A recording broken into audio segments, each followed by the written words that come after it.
Hello everyone, today I'm here to film my most anticipated releases for spring. So I did a whole video in December talking about my most anticipated releases for the whole entire year of 2018. But I also like to do seasonal ones because I feel like it's just a little bit easier to get through. I take them 3 months at a time. So I usually do spring, summer, fall, and winter. And yes, a lot of these you're probably already going to know about because I talked about them. I talked about a good majority of them in my 2018 most anticipated releases, but I still thought I would share with you them anyway because there are a few new ones.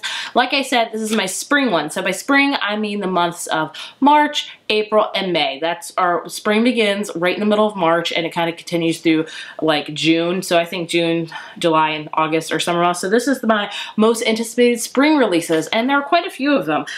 So yeah, like I said, a lot of them are repeats from my previous video, but there's still some new ones either way. So let's get into my most anticipated spring releases. First up in March, we have Restore Me by Tahereh Mafi. This is the 4th book in the Shatter Me series. The Shatter Me series was very, very popular when I first began BookTube. It was really hyped up. A lot of people enjoyed it, including myself. It wasn't my favorite of the bunch, but I still really enjoyed it. I'm interested to see what the 4th book's going to be about. I should probably reread them because I don't have a lot of recollection of them, but I don't have a lot of time to reread them, so I'm hoping I could just find like a general recap page that just lets me know. But either way, I'm all up for more Warner. I'm interested in seeing how that plays out.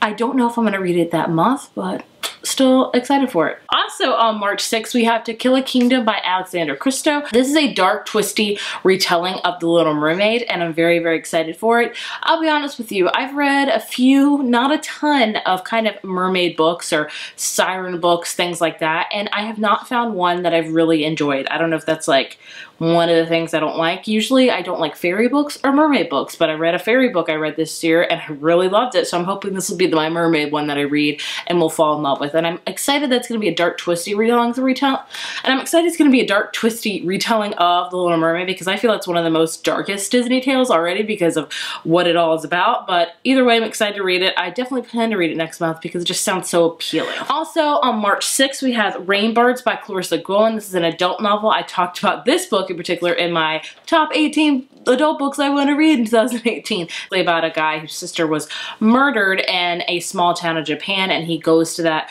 town and he kind of tries to figure out her murder while he also takes over her job as a teacher, and he falls in love with the town that she, you know, was living in, and that's all I know about it. It sounds really interesting, very gripping. The cover too, amazing. March 13th, we have Obsidio. I think that's how you say it. I always feel very wrong whenever I say one of these titles. By Amy Kaufman and Jay Kristoff. This is the 3rd book in the Illuminate files, which is right here. Oh my gosh, I just moved it up here, but I don't know how I'm feeling because it's so much taller than all of my other books.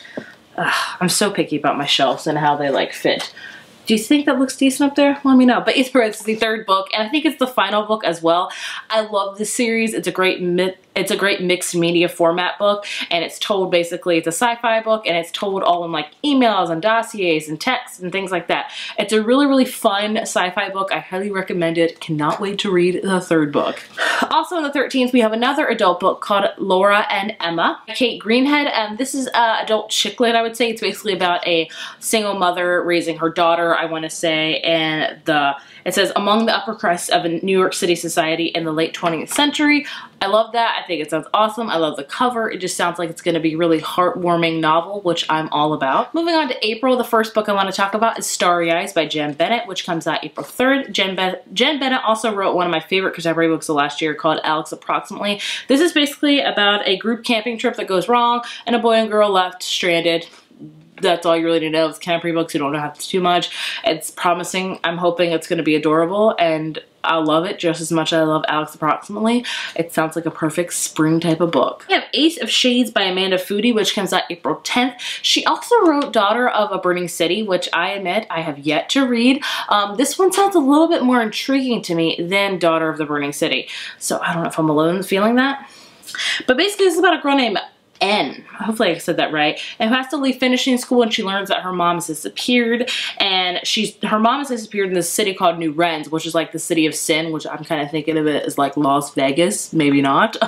But so she searches for clues and it leads her to this city, and she meets a guy and they kind of pair up. And basically what's in this city, it says, leads to glamorous casinos, cabarets, and into the clutches of a ruthless mafia donna. I'm not gonna lie to you, this is one of the ones on this list that I might read, I might not. I'm interested in it, but I'm not for sure if I'm gonna read it. I try to keep usually my most anticipated releases books that I'm generally very, very interested in. This one, I am piqued by it, but not like 100%, so it's still up in the air if I might check this one out.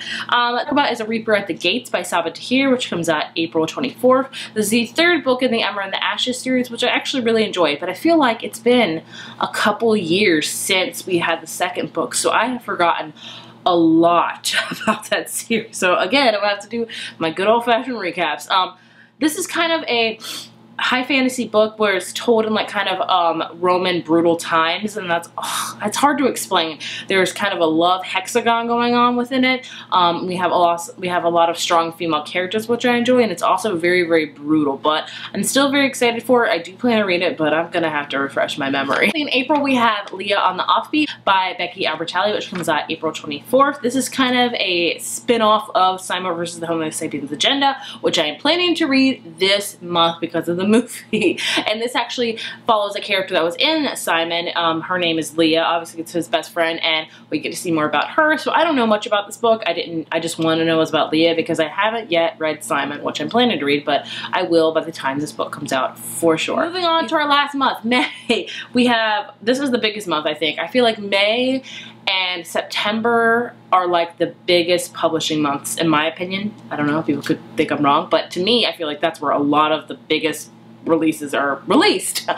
First up, we have A Court of Frost and Starlight by Sarah J. Maas, which comes out May 1st. This is kind of a novella. I think it's like 300 pages, so I don't know if it's a novella or it's just a full-length novel. This takes place between the events after A Court of Wings and Ruin, which is the third book in the series, and it takes place, and it's about Farah and Rhysand and just lovey-dovey stuff. I'm excited for it because I really enjoy them, and I do enjoy this series more than her other one. I'll admit it. Either way, super pumped for it. May 1st, we have 9 Days and 9 Nights by Katie Cadugno. This is kind of a sequel to her first ever published book called 99 Days, which I read last year, and I didn't love, but something about her writing keeps me wanting more. Like, she's written 4 books, and I've liked 2 of the books, really disliked the other 2.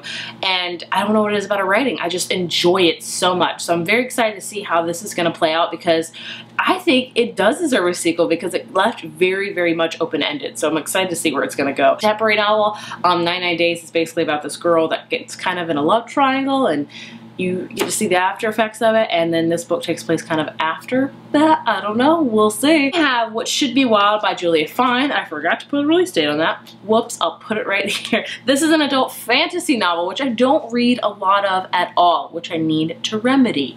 This is about, I'm just gonna read you what I wrote. It's about a woman whose touch is lethal and must venture into a dangerous forest where her overprotective father goes missing. So obviously she can touch people, she can kill them, and her father really protects her a lot, and then he goes missing. And I think the forest is really full of dangerous things. It sounds really interesting. The cover is amazing, and a lot of people have been raving about it, so I really do want to check it out. We have Love and Luck by Jenna Evans Walsh, which comes out May 8th. She also wrote Love and Gelato, which I read, was it last year? Maybe the year before? I can't remember. But it's just kind of a cute book. This is about this girl named Addie who goes to her aunt's wedding in Ireland, and she's very, very heartbroken. And then she's perusing a random library in Ireland, and she finds this book called Ireland for the Heartbreak, which leads her onto this really huge like journey through Ireland, and she explores herself, she finds maybe love. It just sounds really cute, and it's, you know, about luck and love, and that's the title of it obviously, but it just sounds really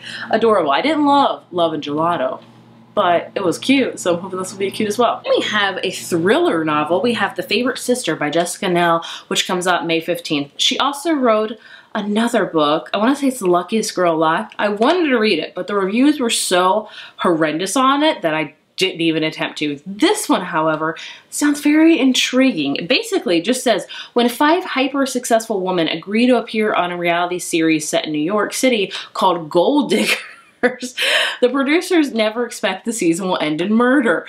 that sounds very appealing to me and interesting. I want to check it out. Hopefully it'll be better than another novel, but who's to say because I haven't read it. Then we have Legendary by Stephanie Garber, which comes out May 29th. This is the sequel to Caraval, which she released last year. I liked Caraval. I didn't love it. Basically, Caraval is about this really elusive carnival that happens once a year, and we have these two sisters that go into it, and one of them gets kidnapped by the ringmaster, and it's kind of a chase to go find the sister. I do want to read the second book because it is interesting, but the main problems I have with these are the characters are really horrible. I'm not a fan of them, and the writing is not the best, but I'm still intrigued by it, so I do want to check it out. And the covers, again, the covers draw me in. Goodness gracious, the covers are beautiful. This book I have on this list is Listen to Your Heart by Casey West, which comes out May 29th. And this is about a girl that gets involved with like this podcast, this love podcast of doling out advice for like love and things like that. And she becomes good at it, and it affects her life, things like that. Casey West is one of my favorite contemporary authors. She just writes these sugary sweet novels that I eat up like cotton candy. I say that time and time again about her books, and I mean it. Like, they're just books you can eat in like a day. I say eat, like, because they're so cotton candy sweet. You know what I'm saying? You can read them in a day. They're adorable. This one sounds adorable.